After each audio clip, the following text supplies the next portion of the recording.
think I can find something in there to edit Man, together. we are really struggling tonight, aren't we? FYI, listeners, Rachel's trying to get me to start the podcast this week with a visual joke. Do these microphones not remind you of the fact that you're on a podcast and no one can see us? Like that stopped us before.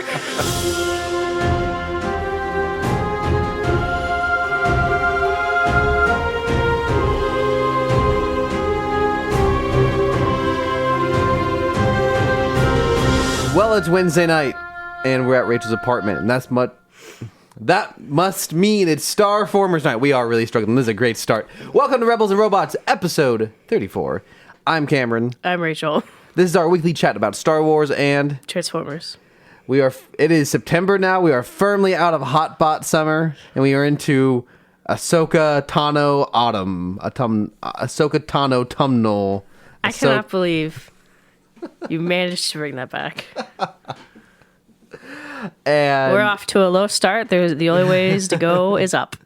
Not if you're Ahsoka in this episode. But we'll get to that. This week we are talking about Ahsoka episode 4 titled Fallen Jedi. But before we get to that, we always talk about recent thoughts and news. I have a thought from last week. So last week was the first time in 33 episodes I did not listen to the full previous episode before we recorded. So I didn't in 33 episodes, so like none of them. What? This is I misheard you. I thought you meant... Okay. In all previous, I guess, before 33, all 32 previous episodes of the podcast, I had listened. I guess the first one I didn't do it because there was no first one to listen to.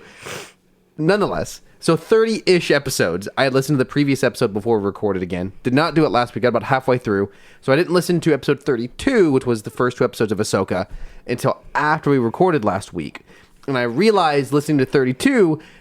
At the end of watching the first 2 episodes of Ahsoka, Rachel, you asked me to make some wild predictions. And out of the top of my head, I just said, Hu Young is actually Grievous. Well, the first thing in episode 3 is Hu Young fighting Sabine with 4 arms. And I did make a Grievous joke at the time, but I did not make the callback joke because I had forgotten about my prediction. So far, my prediction's looking pretty good. There's some evidence to suggest. And again, in this episode, he fights with 4 arms. Maybe I knew something. Maybe there was something. I had a connection with the Force. I sensed that perhaps Hu Young actually is Grievous. So if you had a nickel for every Star Wars show that had a weird Grievous-esque character, I know, right? We would have like 2 nickels. I know it happened 3. in Boba. I feel like it happened again in another. Did it Star happen Wars in show. Mando 3? It did, didn't it? There was like a random like chef, another. Yeah, he the same chef exact bot. droid showed up again with the same design. So that's my observation from last week's episode. What news you got? So I saw this on Twitter. I did not believe it because I was like, people on Twitter say things. So someone posted, you can hear. So in this scene from the first Ahsoka episode where she is doing the Jedi Fallen Order puzzle. Supposedly you can hear Sam Witwer's Darth Maul whispering, "Is he the chosen one?" in this scene, like quote. And someone clipped it, and you actually can. It is very faint.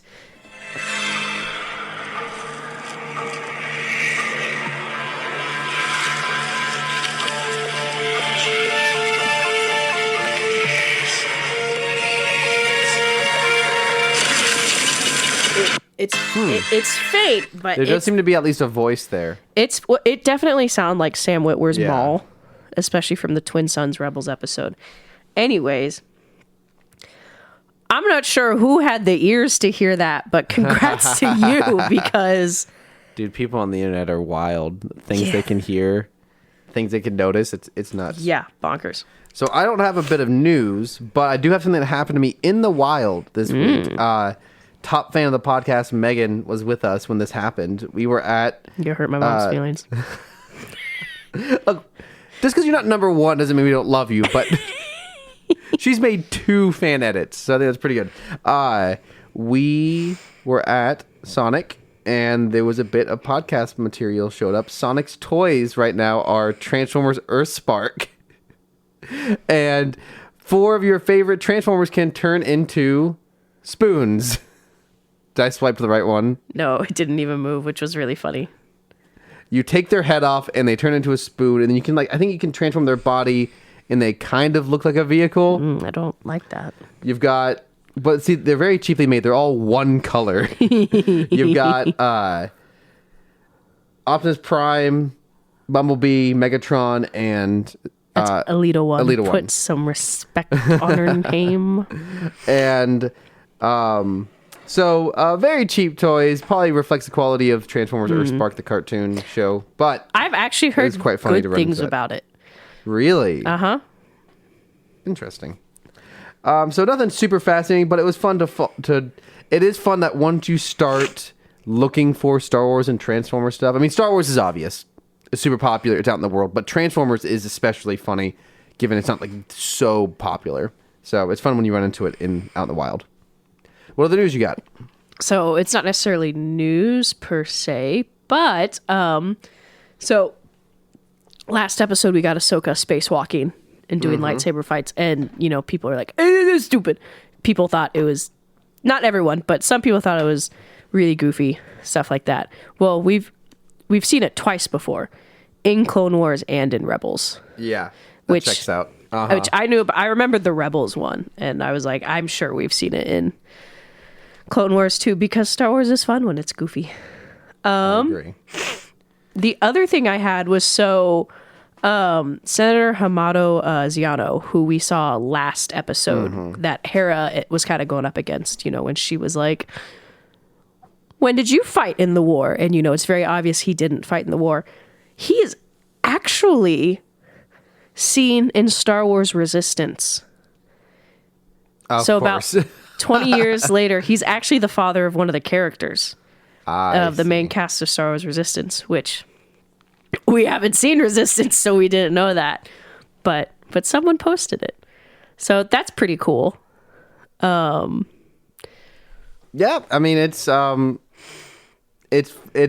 is an element of Star Wars that I think that is fun post Disney acquisition, is that there are connections between everything that they're putting together. Too bad no one ever watched Star Wars Resistance. Well, someone did. Yeah. So What else you got? that's all I got. Actually, in other news, my pre-order from May the 4th shipped. So I have the only 4 members of the Bad Batch that matter of the guys. Omega, I don't know when Omega is going to show up. January 2024, I guess. I pre-ordered her in April and she's still not here, which hers is like January 2024. But we got Hunter, Wrecker, Echo, and Tech. So in the nice, smooth, plastic-free boxes. The fun thing about pre-ordering is that you get to pre-order them and then go, oh, yay. And then suddenly when they ship is when it all hits your card. So I got this notification like, your Walmart order shipped. And I was like, I don't order anything from Walmart ever. What is this? They all shipped separately. That's actually what kind of annoys me. Mostly just for packaging, and also because I ordered it to my work and I had to bring home 4 different packages.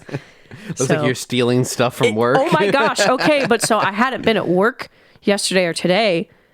And so I've been sick. I'm going back tomorrow. Since I've got the go ahead to go back tomorrow, I went into our mailroom and I had 3 packages for me that I just show up end of day afterwards, picking up and leaving. So I did feel like that, considering they're in my work mailbox, but they're mine. So yeah. What else you got? Oh, sorry, I didn't mean to cut you off. No, you're good. They get to join the rest of the other Bad Batch figures on the shelf. I've had almost probably like a year-long, probably almost to the date, year-long competition with one of my online friends on who's going to get a Hunter figure first. I won. So Mark one up for Rachel. Maybe, yeah. So, yeah. That's all I got. That's all the news I got. So I've got a little game for us to play to get some Transformers content into this week's podcast before we get into Ahsoka. Because we didn't watch any G1. Not yet. We will.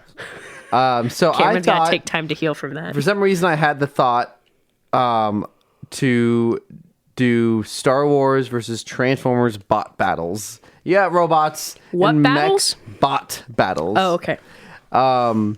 I meant to actually. You don't happen to have a 100-sided die, 100D, do you? No. Not 100-sided die. You have the 100 and then you have the 10s. I can just do one on my phone. I do not have any of those things. 100D. Surprisingly, D&D is not something I've gotten into. I don't know if maybe there was another game that used it. The sound of them rolling would have been fun, but maybe I've got a cat toy that can replicate it. So I'll just do it on here. So I didn't come ready to have numbers for them either. We'll just talk between the two of us which one we think would win. So I tried to do my best to pair up good fights here between a Star Wars and Transformers equivalent. So I think a really obvious one to start with would be the Death Star versus Unicron. I chose Death Star 2 just because it's bigger, and I assume it's closer in size to Unicron. Actually, let me see if I did not come prepared for this. Unicron size. He is 120,000 kilometers. That means nothing to me. I know. We're going to do a comparative to. And the Death Star 2... I know the Death Star 2 is quite a bit bigger than the original Death Star. And then the Death Star 2 is only 2,000 kilometers. Yeah, the Death Star is not large, but so I'm going to go with... Maybe Starkiller Base would be better because it's maybe like actual planet sized. But I feel like it depends. Long range, Death Star for sure. Close range, Unicron. Yeah. This feels like one of those fights of you need to land one. The first punch better knock me out. Like I think the Death Star, if you could get in a shot, could do it. But if it doesn't, then Unicron's got it. Yeah, if Death Star can get a shot in, it's got it. So I think we're in agreement on that. All right, and my second one here is try to get closer in size. An AT-AT. So we don't really have a lot of robots, like a lot of large robots in Star Wars. We have AT-AT versus Optimus Prime. I thought would be a relatively fair fight. Optimus Prime is obviously out smarter than AT-AT, but AT-AT's got firepower. It's got some height. It's got some range there. I feel like it's long distance and short distance again. Yeah, that's a good point. Yeah. Whoever, I think,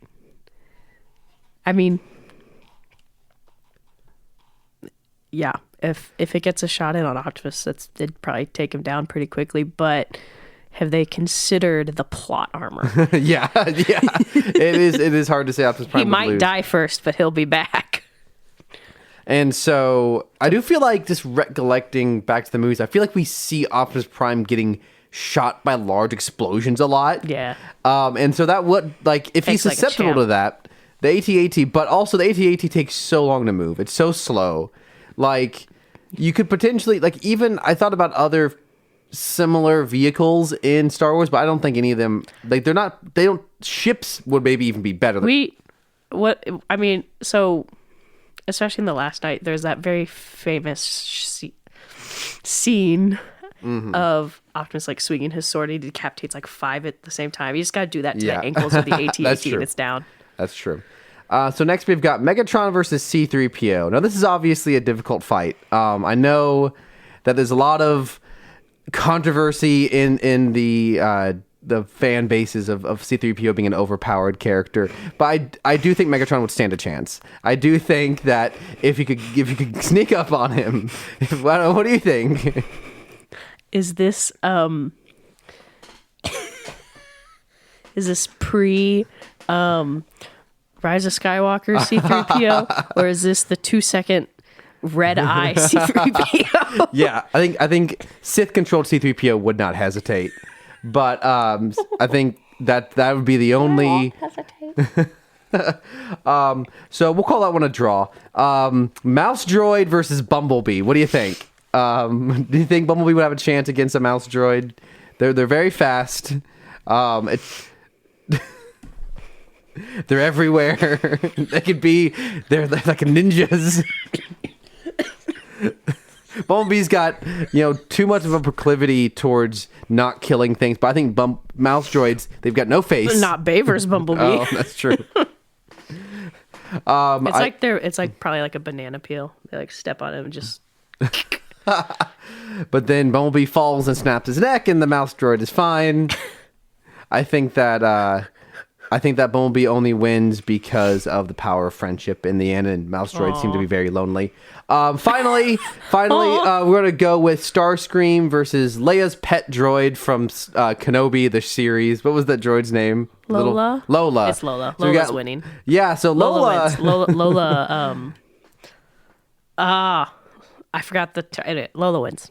You gotta imagine anything programmed by Leia has gotta be programmed for death and destruction.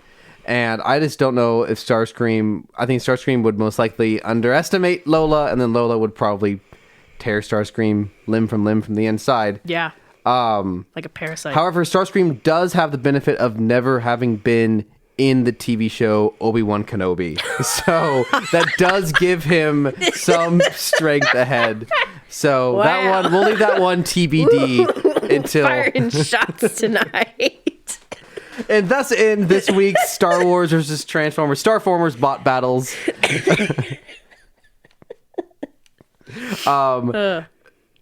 Do you want to give us... You talked about...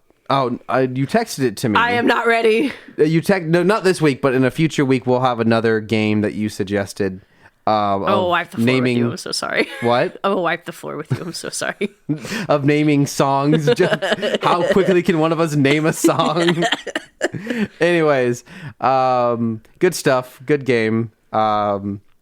It's it's GG's. some hypothetical death battles between friends. So this week, back to speaking of hypothetical death battles, Ahsoka episode 4, Fallen Jedi, feels like a funny name to use given the video game is called Jedi Fallen Order, but whatever. Jedi : Yeah. But yeah, I was like, huh? We're gonna see our boy Cal Kestis. So we pick up right where the last episode dropped off with our heroes in the woods with their ship down and the villains looking for them in the woods while putting together their giant hyperspace ring. There's a fight outside the ship.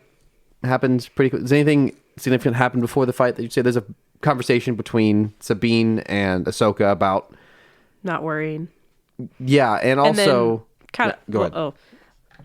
Ahsoka's leading into the territory of, to stop Thrawn, we might need to destroy the map that could find Ezra. Yeah. And as we've seen, Sabine doesn't, Sabine and Ezra were close. He says in his recording, "You're like my sister." So that was really kind of the most important part before the fight outside. Were you about to say, did you say I had a good point? Oh, you had a really funny comment right before the fight started. So outside is Yang fixing the ship, and you hear a stick snapping outside in the distance. Their ship has been discovered by the bad guys. They send some of the assassin droids to go stop them, along with Hati and Merrick. And so the droids show up first, and Huyang hears the stick snap, and he turns his head to look over his shoulder. And Cameron, you just go, "I feel like somebody's trying to sell me something," which is a top tier SpongeBob reference. Thank you. And somewhere in here, I don't remember exactly the exact sequence of events, but we also cut to Hera after her meeting with the other senators. Oh, yeah. And the like, decides to just go out on her own. She gets in her ship. We get the ghost. We get the ghost in flight. We get to see Jason again. She takes her presumably 10-year-old son, 8-year-old son with her into battle. Seems like a bad choice to me, but whatever. Hey, if Anakin can do it. Take his son into battle? Anakin was a 10-year-old boy. Yeah. And then Chopper's with them. They recruit some some Republic Rangers. One being, is his name Carter? Carson. Carson, from The Mandalorian, and just a guy who's just around a lot now, and a 55-year-old Korean man. Definitely going to be in the New Republic Rangers. Yeah, he was definitely going to be in it.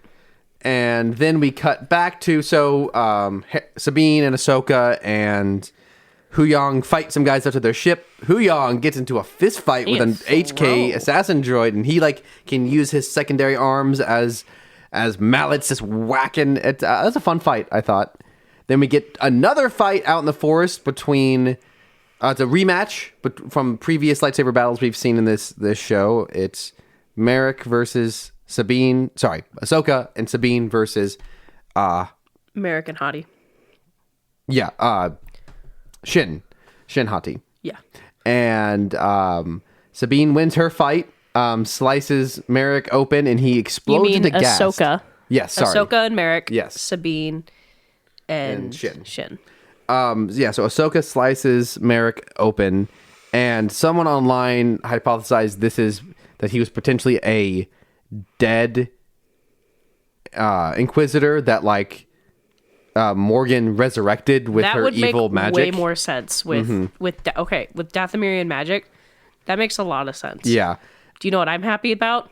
He's not anyone. He's a random faceless guy. He exploded into green mist, and I just said, "Wow, my fan theory was correct. He was a green fog." Or someone online made an even better joke. Said he all along he was the cloud from Lost. It's a good joke. So fortunately, not Cal Kestis. Fortunately, not Ezra Bridger. Yeah. Do you want to hear some of the other crazy theories I heard? Yes. A resurrected Kanan Jarrus. Uh-huh. And our favorite / least favorite crazy plot line, Luke. Luke. And then Sabine and Shin continue to fight. Ahsoka runs off to continue to try and get the map back. Because at this point they're in final countdown. They're gonna make it to Thrawn if that map is not removed. So Sabine and Shin continue to fight, and Sabine gets her helmet knocked off, but she's using her lightsaber, and she's keeping her own in this fight. She's doing a lot better than last time, not getting stabbed in the stomach. And pretty much Sabine actually loses her lightsaber and then does this kind of fun trick where she acts like she's trying to use the Force on Shin, and it kind of draws her into doing a typical villain monologue, and then just shoots her with one of her wrist weapons. And I don't remember exactly what happened there, but then it gets Shin into a weaker position, and Shin uses a smoke bomb to escape. She was already shaken. Yeah. From when Ahsoka killed Merrick. She looked oh crap, I'm outnumbered. And so Ahsoka has gone to go stop the map. And we get a shot where we see Balin again. Uh-huh. This man's just standing around. And you said, when was the last time this poor man got to sit down? Well, he was just at the end of episode 2. He's standing at this. Oh yeah, he's been there. This hinge is what they call it. It's kind of similar to Stonehenge, the place where they've activated the map. And then he's there all episode 3, and then into episode 4. This man has been standing there for a while. Oh, interesting that you think of it like Stonehenge. I think of it like the hinge of a door. Oh, like a well, the way they spelt it with an E, right? In the probably, in the but captions. It sounds like also like a door hinge because it's a pathway. Interesting, but we also skipped something. It was a funny comment when Shin threw her smoke bomb. I went smoke bomb, and you went pocket sand. That was really good. We scared Athena. So then we get a fight between Ahsoka and Balin. Oh, it was which good. I think is an incredible fight. There's some nice psychological warfare going on here. Balin knows who Ahsoka is, knew who Anakin was, and that is a very small group. There are not a lot of people that know that Anakin was Darth Vader. Yes, well, he makes that line. He says, not a lot of people... Exactly, yeah. Everyone knew who Anakin was. Not many people lived to see what he became. Yeah. And so, yeah, the fact that, even if you were a living Jedi doesn't mean that you would know. I feel like from what a lot of the implication was for a lot of people living under the Empire, the galaxy is so large, it's very possible you have no idea who Darth Vader even is. Well, I think that's the case because, the Sith don't show up unless it's bad. That's when we see, like,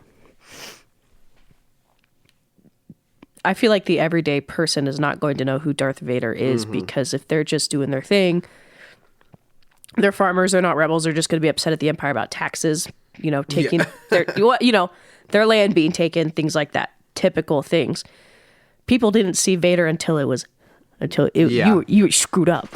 He's the boogeyman. Yeah, he really is. He's the boogeyman. Yeah, but Baylan is working with Imperial, so it does like all these things. But yeah, you're right. It does show that he either found that knowledge or knew he seems to have a lot of knowledge just straight through the Force. Which is also why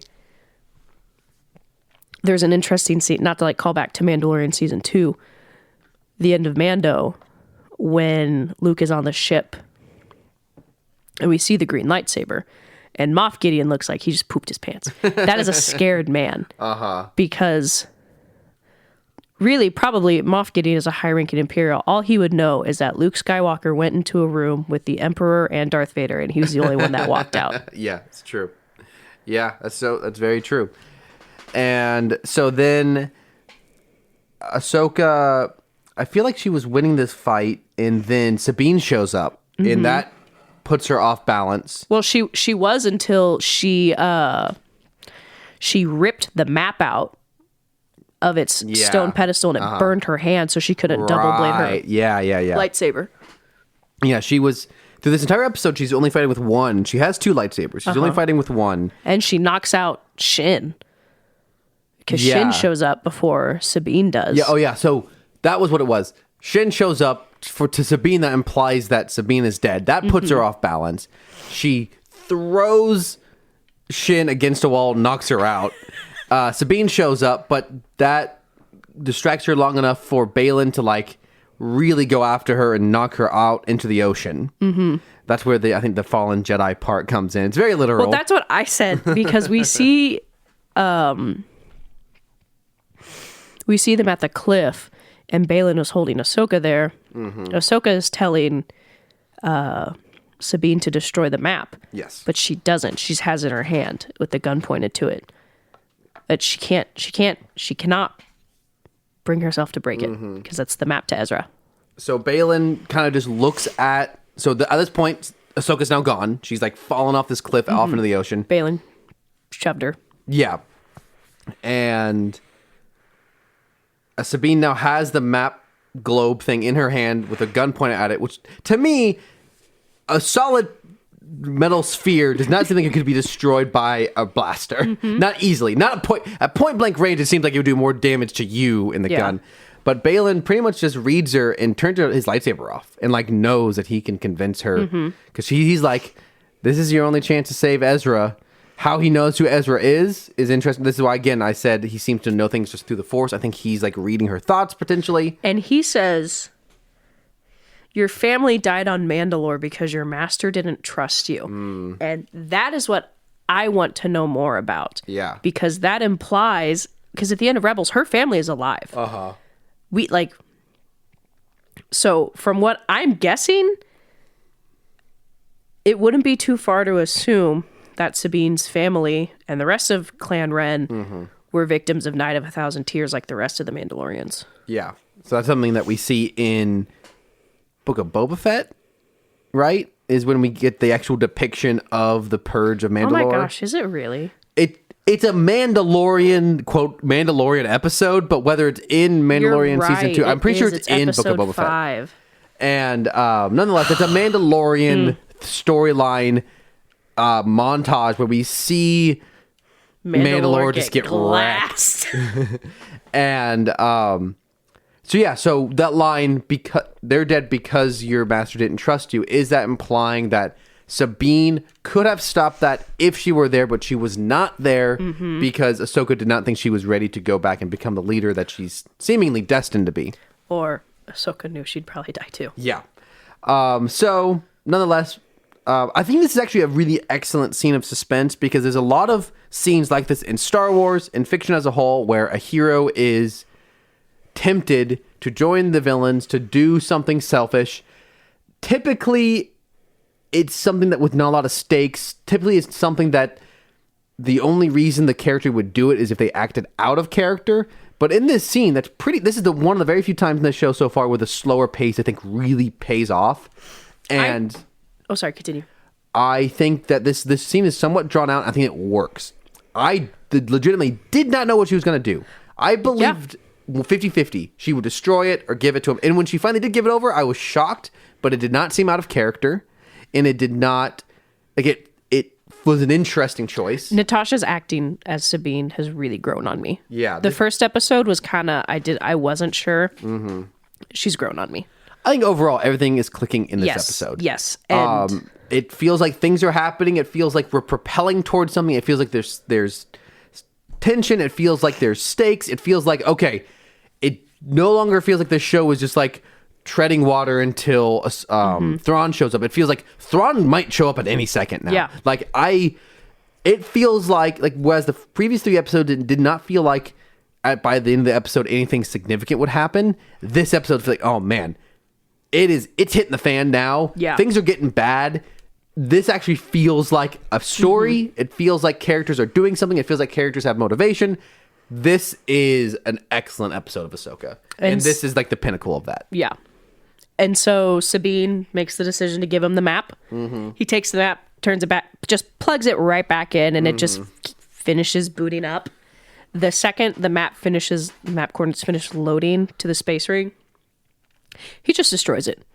Yeah, we've only seen this a couple of times. The way he destroys it is he puts his lightsaber handle right over it and ignites it. Mm-hmm.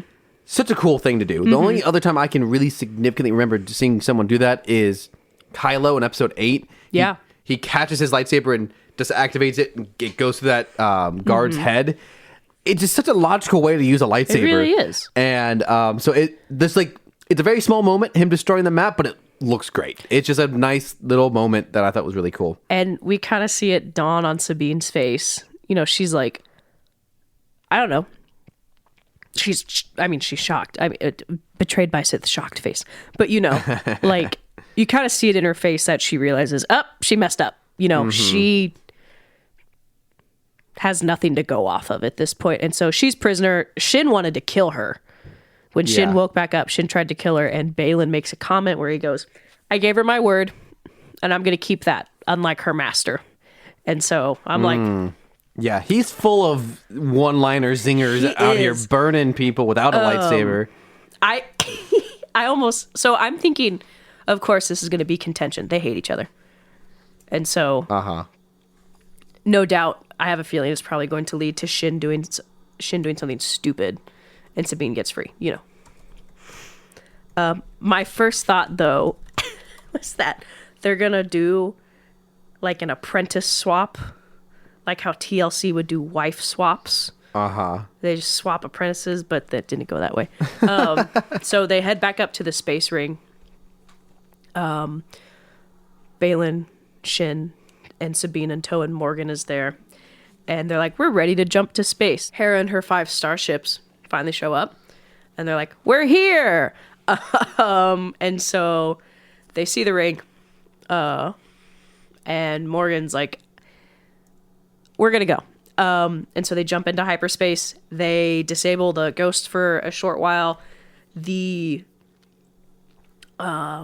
ring jumping into hyperspace just totally kind of destroys a couple of the ships. They crash into each other, and then it's only Hera left with 2 other ships.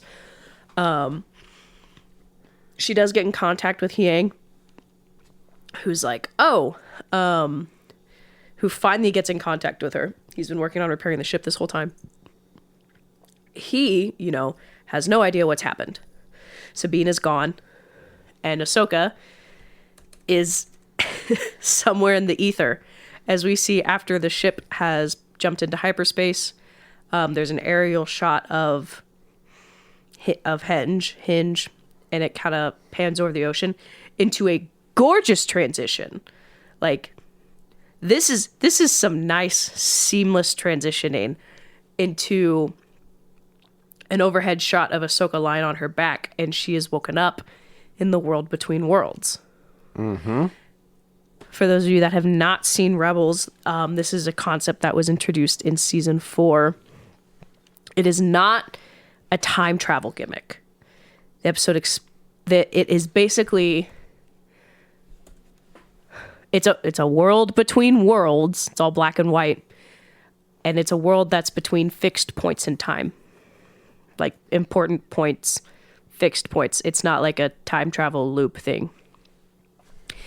It is how Ezra saved Ahsoka from dying in season 2. We don't find that out until season 4, but it's explained in that episode. This cannot be used to change the past. It will not be used to retcon the sequels. As many people theorized at the time when season 4 came out. So she wakes up here and she hears a voice. She turns around and lo and behold, who do we see? Ezra. Sabine. I thought you were actually... Pile of ash, that's Kanan. I thought you were actually gonna, like... A wolf named Doom. No, anyways, so... Starkiller. No. So she turns around and we see Hayden Christensen's Anakin. It's just Hayden Christensen. It's not Anakin. So, and that's where the episode ends. Which is super exciting. Yes, I had this slightly spoiled for me because they like immediately released a poster with Anakin on it. Like today, they released the poster. But I'm not too mad about it. So I know we just stepped into one of the very fun moments that a lot of people are going to want to talk about. One of the highlights of the show, probably. But to take a quick small break, I was trying to find it. The robot working for the villains in this, the one who's like operating the hyperspace ring, I cannot find who he is, but I love his voice. He has this very modulated voice. He still speaks English, but they've done this quite a few times with modern Star Wars. I feel like at least a couple of times. I feel like they're one of the guys who works for I always forget his name, the cameo king. Played by Forrest Whitaker. Saw Gerrera. His like secondary guy who kind of is like the same species as Plo Koon. I feel like there's a couple of different people in this world who have modulated voices that feel like they're coming out of a radio. Mm-hmm. And I just think it's a really cool aesthetic choice because in order to be authentically Star Wars, at least if you're post-prequels, the prequels have their own aesthetic. Post-prequels, there's an element of it has to feel like it was made in the 70s or 80s to some degree. There has to be this like almost retro element to it. And that is a big point of that. Is that like if in the 80s when they were making characters who spoke through a machine, they sound like a machine. And this robot, it just captures that sound. I cannot find his name or who the voice actor is, unfortunately. But also, it's not too shocking that he's not listed, whoever the voice is, because Dave Filoni is also not credited as Chopper. Yeah. So it's not too shocking. Though what I did find here, though, is I presume this is one of the X-Wing pilots. Lieutenant Lander is played by Brendan Wayne, grandson of John Wayne and one of the body actors for The Mandalorian, for Din. Super cool. He's getting some FaceTime in this show, which I think is kind of cool. I wonder if he has played this fighter. Dude's probably on a Star Wars set more this year than Pedro Pascal. 100%. We know that for a fact. Yeah. So I think that's cool. I think that he's pretty much one of the few actors who make up The Mandalorian. Yeah. And I think it's cool that he's getting some FaceTime. So Anakin is a lot of people. His voice is in the trailer. For like one of the later trailers, people have been arguing back and forth as how much would Anakin actually be in this show. Because it's supposed to be Hayden Christensen's last time as live action. Because he was pretty significantly featured in Obi-Wan a year ago. He played Vader. And then there was one flashback sequence where we had Obi-Wan and Anakin doing a training sequence. At the end of the show, you had Vader's mask get torn open, which I have a meme about for later, and you saw his face. And he was wildly part of the marketing for Kenobi. So People went back and forth as whether they thought he would actually show up. He shows up for a brief moment here, but it seems to be setting up a full-on conversation. Now, who is this actually? Is this actually Anakin's Force Ghost? Is this a projection? Is this... The episode ends with Darth Vader's theme playing ominously. Is it some sort of trick? Mm-hmm. We have no idea. It can't... Well, okay, it technically could, but it's probably not Palpatine at this point. Hopefully not. Yeah. I have a couple thoughts. Whatever happened between Ahsoka and Sabine must have been bad. Interesting. Yeah, I mean, it could have been the very thing that Balin is talking about of once Mandalore was destroyed and Sabine was not there, and if it was because of Ahsoka, I can see that causing a major rift between them. And, I mean, also, there's a part of it... I mean, looking at this, it's like Sabine has been leagues closer with the Ghost crew than she ever would have been with Ahsoka. Her really only run-in with Ahsoka was the few times Ahsoka helped them as Fulcrum. Yeah. Well, okay, not few times, but like as the times Ahsoka helped them with Fulcrum. And a lot of the times Ahsoka was on in an episode, she's with Kanan and Ezra. She was not around Ahsoka a lot. And so... Which reminds me of something I thought I said that was pretty funny, which was Sabine or Hu Young, one of them reports out as Fulcrum. Fulcrum was originally Ahsoka's like code name in Rebels, and then Callus used it, and I feel like at least one other person has used it. Cassian Andor was Fulcrum for a little bit. Was he really? Yeah, he was. Wow. So when someone else used it in this show, I think it was Sabine. It was Hera. Yeah, right. Yeah, it was Hera used it. I went, you're Fulcrum, I'm Fulcrum. Is there any other Fulcrums I should know about? Another 6 SpongeBob reference. And I made another SpongeBob reference. We're all Fulcrum here. So yeah, whatever happened between them, it must have been bad for her to choose, to really try to figure out if she's going to save this map or Ahsoka. There's a rift between them. My other thought was, this is not the first time we have seen technically a Rebels character teaming with a Sith. Yeah. When Ezra teamed up with Maul, granted, that was the energy of Ezra meeting crazy old Maul and not actually knowing he was a Sith, which is actually one of my favorite components. That's just like You can call me the old master. It's like your child bringing home red flag. Mom, I found this dog and it's a rabid wolf. But so it is not the first time because Maul was like a mold in Rebels. He just kept coming back. But so it kind of feels like the same eczema. Exactly. It kind of feels like the same begrudging truce to to further get to the means of an end. Yeah. So I think there's a lot that can happen going forward. Someone on Reddit commented, just about every plan they ever had on Rebels was to get caught and then start climbing through air ducts and screw crap up.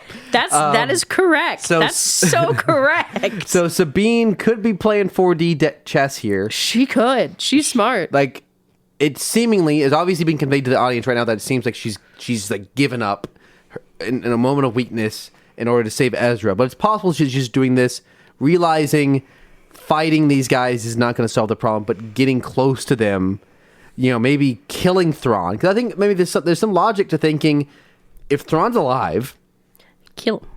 Just killing, destroying this map will not stop him. Yeah. He will find a way to get over here. I think, though, if all of what is happening is all very face value and Sabine really is just trying to save Ezra, dude, what if you're wrong? Like, what if Thrawn's alive and Ezra's not? You have facilitated the return of the devil. Stares in Return of the Rise of the First Order. Yeah, and that's a good question. A good point what you just said. I wonder if at the end of all of this, if there's going to be they're going to tie that thread of, no, obviously whatever happens here is going to eventually fail, but like in what way does this set up the First Order? Like who does this embolden? Who does this empower? Will we see Snoke at some point? Will we see a young Hux? Kylo? Like in what way will all of this, will there be a connection from all of this into the sequel trilogy? Supposedly it's all going to tie up in Dave Filoni's 6.5 film, which is supposed to lead into tie up loose ends. You had a really funny comment when they showed Ahsoka in the World Between Worlds. And you said, at this point, this is her video game loading screen every time she dies. I'm just saying, this is the second time she has quote unquote died and just shown up in this place, and it's very blank. Regenerates. It's very video game menu-esque. The world hasn't rendered in yet. She's on the beach, actually. The water hasn't loaded. I've been seeing some interesting discourse that we didn't talk about last time, because we got to see Mon Mothma last time, in the last episode. And so we see her, we're getting Sears Chancellor. There's been a lot of people that are like, putting Mon Mothma in charge of the New Republic is the worst thing they did. And it's like, well,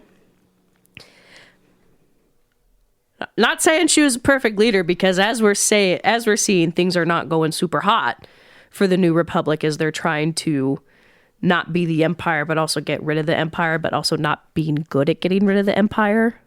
I saw an interesting comment that someone had said, well, Mon Mothma isn't going to just come in as Chancellor and suddenly become an authoritarian and suddenly say no one has any opinions, because that's what Chancellor Palpatine did. By allowing the senators to vote on whether or not they should, deactivate, whatever, scrap the fleet. Yeah. Disarmament. That is allowing them the democracy that they want. And I think we're seeing more along the lines of a government filled with people who weren't actually impacted either way. And they just would have been fine. Yeah. There's a lot of political opinions getting flown about in this show about what should be, what is, what's the best path.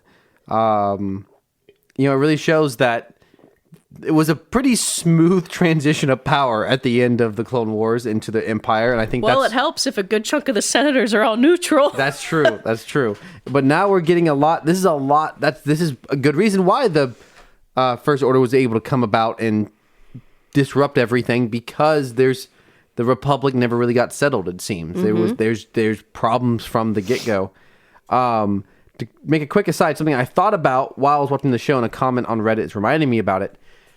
If Ahsoka is indeed being incredibly selfish and putting everyone at risk trying to save Ezra, that is not what Ezra would have wanted. Ezra sacrificed himself to take down Thrawn. Whether he's alive or not, that was his choice. And he would not want Sabine to go through all this trouble, put everyone back in even worse risk just to save him. I was thinking that too. So I think, but my other thought is, if the roles were reversed, I thought that too. I was like, Ezra probably would be like, "Don't do this. This is a bad idea. I'm cool with the space whales. We're vibing. Thrawn and I play chess a lot. I lose. It's cool. Listen to jizz music, smoking. What do they smoke? Smoking some calf." That's coffee, Cameron. I know. That's the only thing I know. Anyways.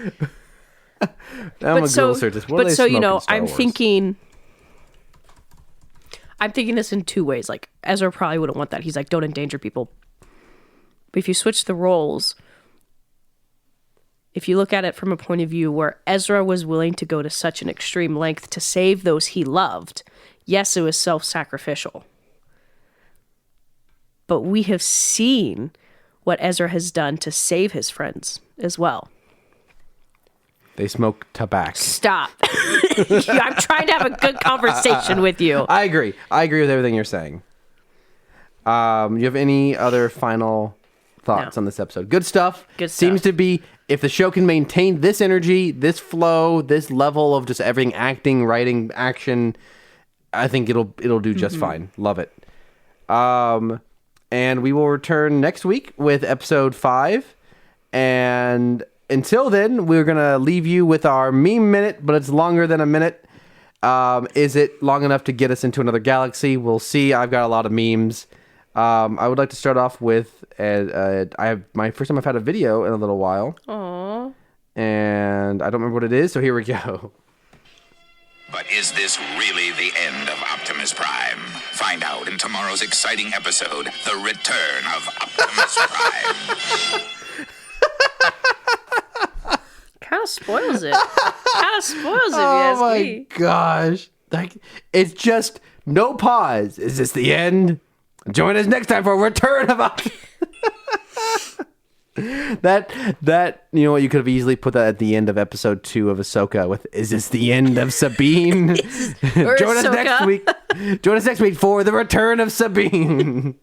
Anyways, what do you got? What memes you got this week? Good old TikTok edit.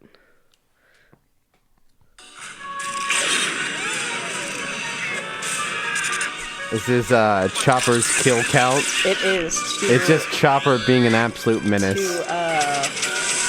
Whatever, Song of the Mountain King, whatever that. You've heard the music before. I don't really recognize the music.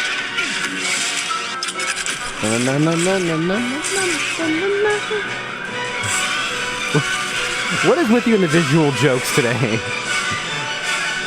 We need a counter at the bottom as the kill count gets higher and higher. I don't know if it's specifically kill count. It's just menace. And he's disguised. Him rolling through that hallway just with his 2 arms, just plopping down bombs everywhere is so good. It's pulling everything. This is 50,000 stars. They call the Mountain King. That's the song. Yeah, that's it. Good stuff. I actually have another visual one. Oh, good. Well, let me try to break that up with something that our audience can enjoy. It's actually kind of audio. Relevant to this week's episode, where we finally get the truth about Merrick. One of my absolute favorite accounts on Facebook, Terrible Snoke Theories Daily. He said, been hearing a lot of rumors about this Merrick guy being Snoke, so I went to investigate. The results may shock you. And it's like a thumbnail that just says, "This MF ain't Snoke," and then next to Merrick is a circle of the stormtrooper who hit his head in episode 4. Such a good. This account cracks me up, man. So good. All right, here's mine. This is from Mando season 3. So. I'm confused. I thought you had completed your mission, but you're still running around here with the same little critter. It's complicated. I completed my quest, but he makes Disney a ton of money, so now he's just back with me. Yep, I remember when that came out. Yeah, that's... What was the plan? Like, pre-Grogu becoming the new minion... What I wonder how much is Grogu's popularity has influenced. They showed the season finale to Steven Spielberg, and he went, "Where's the little guy?" Wow. So I've got a lot. Like typically, I feel like my memes cycle between being relevant to the new episodes, being old Star Wars stuff, being Transformers stuff. But I got a lot of relevant memes this week. To like how many is a lot? Like 7. Okay. So this is, shout out to Megan. She was with me when I found this meme. I just giggled to myself and I looked at her and I said, I just found a meme that's not that funny, but it allows me to do a dumb voice. So I'm going to do it on the pod. It's Jerry Seinfeld and George Costanza talking, and Seinfeld says, "She's a Sith Lord, George, a Sith Lord." And she's talking about Shin. And George says, I know. Kind of a cute Sith Lord, though. People have been simping hard for Shin online. I know. People are like, "Shin hottie? Yeah, right." Yeah. You got it. You got it. What else you got? I was gonna do the voice, but I'm not doing it. Do the voice. No. This is a famous scene when Yoda tells Luke, Luke, when I'm gone, the last of the Jedi you will be. I think we've done this one before. Have we? I've definitely seen it, but this has been a running joke of all the instances and Are you sure we've done this one? I'm almost certain. And getting suspicious over there. I've definitely seen that meme. It's been a running joke the last couple of years, all the times in the new original trilogy when they kept saying, these are the last Jedi, no more Jedi, they're all dead. And now we know there's Ezra and Kanan and Ahsoka and Cal Kestis and Kanan. Grogu. Well, at some point in the series. Maybe this is just like the thing of where Yoda's like, last of the accredited Jedi, you will be trained by Mr. Yoda himself. This is real Jedi hours. They make real Jedi. But it's a picture of that guy I saw at the football game where he's wearing red plaid vest, hands on his hips. One of my favorite memes. And it's Ezra, Ahsoka, Cal Kestis, and a little mini Grogu, all with their arms. I feel like that meme of the guy looking grumpy at the soccer match comes up a lot. It's one of my favorites. This is a painting of Jesus sleeping in the boat while his disciples are freaking out during the storm, and the one who's trying to steer is labeled Hu Yang trying to fix the ship. The other disciples labeled Sabine trying to destroy the map, and sleeping Jesus is labeled Ahsoka napping at the bottom of the ocean. That's good. What do you got? Hu Yang. I have the same one. Oh, no! Man, it's funny how rare that happens. We very rarely have double up memes. The but other yeah, one go we for had it. was Choppenheimer. Yeah. Very, very popular meme format of basically Gordon Ramsay with kids versus Gordon Ramsay with adults. But it's Hu Yang with Jedi younglings. Oh dear, gorgeous. Hu Yang with Sabine Wren. You donkey. It's so true, though. He's got such beef with her. I don't understand it. Athena, our editor, definitely not a cat, just our editor. Write that down. This is just an image of Lego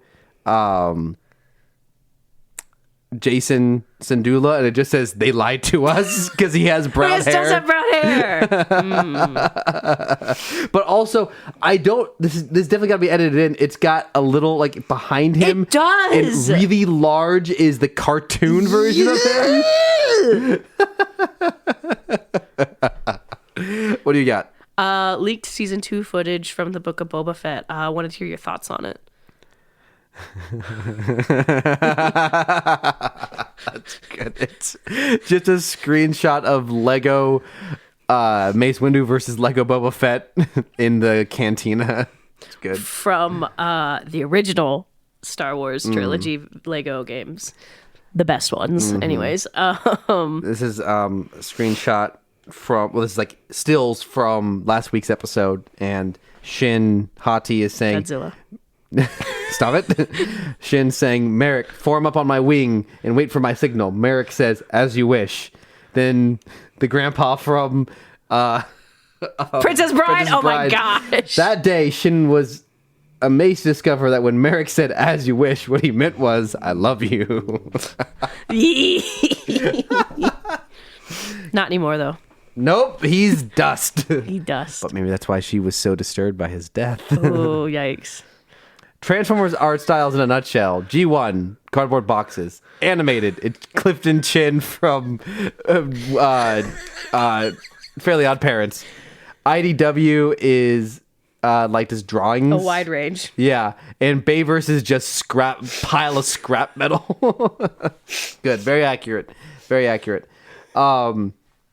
Here is a screenshot from the first episode when Ahsoka is talking to the HK droids that are trying to kill her, and the HK droid asks Ahsoka, "Why is one of your lightsabers shorter than the other?" And which is true. She's got two lightsabers. One is shorter than the other. Ahsoka says, "It's called a shoto. It's a nod to traditional Japanese swordsmen." And the droid just says back, "Weeb." the cute side of memes. Now, this cute little one. Many Bothans died to bring us this information. Mon Mothma. Mon Mothman. That's good. I like that. It is an image of the ever famous Mothman in Mothma dress. This is a shot of Ahsoka slicing Vader's helmet, and then a shot of Obi-Wan slicing Vader's helmet from the Kenobi show, and then it just has Captain Jack Sparrow labeled Anakin saying, "Stop blowing holes in my helmet!" I thought you would like that. Toxin dubstep suggests infanticide, kills 50k people, refuses to elaborate further. Yep. Alluding to, so it's Chopper's head on the Chad body. Chad just, no, I mean Chopper. Chad, chapter? Chadper. Chop at? Chad. Anyways. Infanticide. Who did he say? Oh, from the episode where they're trying to defend the baby Jedi? Yeah. Yeah. Wow. This is my last one. Oh, I'm on my last one too. It's got a bunch of like emojis, like a crying emoji and heart eye emoji and heart emojis, and it said, "I would literally die if a guy did this to me." It's Obi-Wan and killing Maul in Rebels. Anyways, I feel like Ahsoka got Merrick in a very similar way. Yeah, very similar. Mm-hmm. Okay, what do you got? Did you notice that she went from fighting poses, and the fighting pose was she...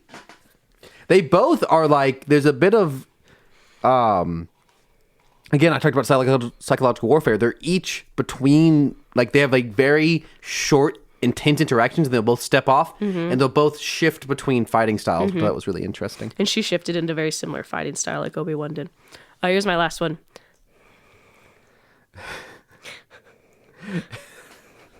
So Harrison Ford looking at two different versions of Bumblebee.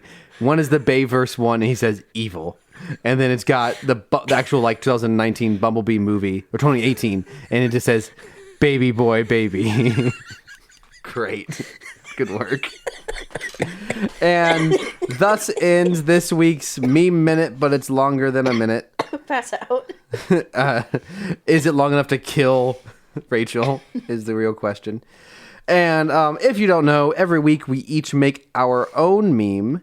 And then, so one of these memes each of us shared, each of us made. And now we're going to try to guess which meme the other one made. Man, there's a lot of M's in there. It's hard to say correctly.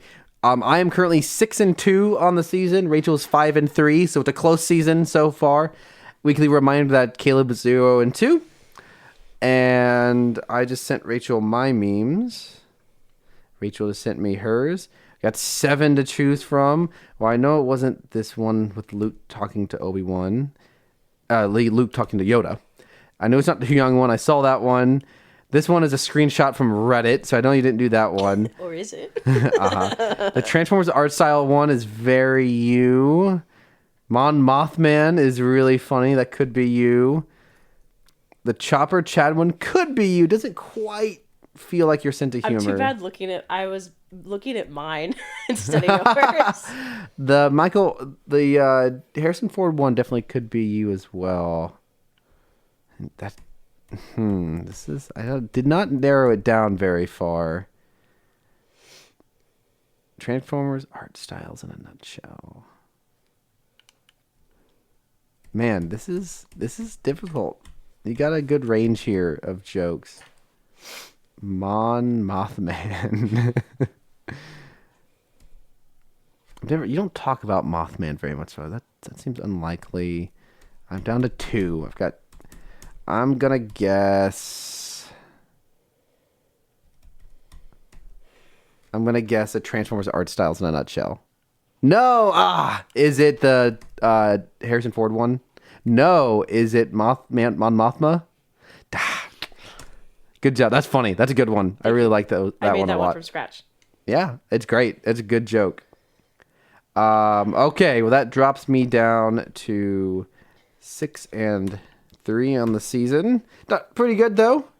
It's good 66.6 repeating ratio of success. So safe to say you're probably not behind terrible Snoke theories daily. No, that's a screenshot. That one is not really a meme. Unless you've actually been running this the whole time. Which means and just pumping myself up. Yeah. No, I wished. Very funny Facebook account.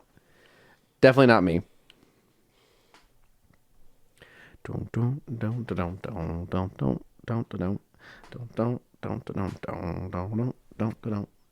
It is indeed the one of Jesus in the boat. Let's go! We're coming back, everyone. And we are tied back at 6 and 3. Fierce competition. Well, you can see all these memes. You follow us on Facebook or I was about to say Reddit. We do not have a Reddit account. Media. We could. That's not worth keeping up. Twitter or X, as the kids are calling it these days. We definitely just call it Twitter. We'll meet in the middle and call it Zitter. Ooh, I hate that. Exeter. Tex. What do you do? I'm sure everyone made this joke, but what do you do on Zitter? You don't tweet. You like zit? Do you zweets? It's for all of it's for all of Dr. Pimple Popper's fans. Oh gosh, no. Ooh, just get them. Yeah, push all those people into one area of the internet, please. So follow us on Twitter, Rebels Robots Pod, if you prefer Twitter. On Facebook, just Rebels and Robots Podcast. As always, thank you to Caleb Jacoby for our intro and outro music. Thank you to Rachel. She runs the Twitter and made our excellent artwork. Thanks to Cameron. He runs our Facebook. Thank you to Athena, our amazing editor. She's got a lot to edit out this week because hopefully you're not hearing it. Rachel has been sick and has been coughing a lot. I've got 6 different coughs I've got to cut out. Athena's got to cut out. Wonder got me sick. Don't put that evil on me, Ricky Bobby. Wonder got me sick. Oh, that real quick. Don't put that evil on me, Ricky Bobby. Made me think about at some point Merrick just looks at Morgan and goes, witchcraft. And someone on Reddit said, quote, witchcraft. No, says wait, who said it? Balin says it. Oh, who did I say? Merrick. Oh, yeah, sorry. Yeah, Merrick. Gosh dang it. Balin looks at this witch and says witchcraft, and the thing on Reddit said, quote, richcraft, says the space wizard. Give us something, leave us a review to read. I'm gonna look real fast and see if I can find Rachel's mom's review on Amazon. Rebels and Robots Amazon. If I could spell robot correctly, that'd be good. I always go robots every single time. Rebels and Robots. Rebels and Ribbits. Rebels where we talk about Star and Wars Robots and podcast, Amazon. Not Prime Music, because that's not where you can actually see. Gosh dang it. Your mom may have chosen the absolute most difficult place to find a review for this podcast, because it's not even where the podcast lives. It's just on... I don't even remember how I found it. Last time, maybe I searched podcast. Ugh. There it is. Okay. Let's see if I can find a review here. So my review shows up. I left a review last week as a test. It shows up, but your mom doesn't. Apparently, Amazon thinks your mom's a bot. Well, hopefully it'll show up soon and I'll be able to read it. Well, hey, we got a review on August 31st from a Cameron. Oh my gosh. Almost said your full name. Listen now if you like Star Wars and or Transformers. That's me. That's you. So, sorry, Mom. Maybe one day Amazon will actually publish your review, but it's not today. There was something this week I was thinking in my head about having to talk about. Oh, right. Okay, last thing. This should have been up top. I forgot to save the photo in my notes. So I was visiting my family in Redacted State, in Redacted City, though it's got a bit of historical element to it, so it will somewhat narrow down what part of the country it's in. Though, okay, sorry, I gotta find the photo that I took. Where is it? Here it is. Okay, so there was a I was hanging out near where we were hanging out, and outside in this building there was a plaque saying its historical significance, and it said, Civil War veterans formed a national organization called the Grand Army of the Republic. Or GAR. As you might know, if you're a Star Wars fan, Grand Army of the Republic is what they refer to the army of the clones in the Clone War. So I thought that was quite funny, referring to the North as the Grand Army of the Republic from the American Civil War. Oh no, I just gave away that we're in America. Oh, I mean, redacted country. Yeah, they're not gonna find. They're gonna find us from that. So that was another fun surprise piece of podcast content out in the wild. So leave us a review, tweet or DM us your memes, give us opinions, give us something to read on the pod. This is Cameron and Rachel signing off, saying we can't wait to see those nameless pilots celebrated in reaction baiting Facebook posts 2 months from now. Drag them, Rachel. Horrible Facebook people. Good night, everyone. Good night, everyone.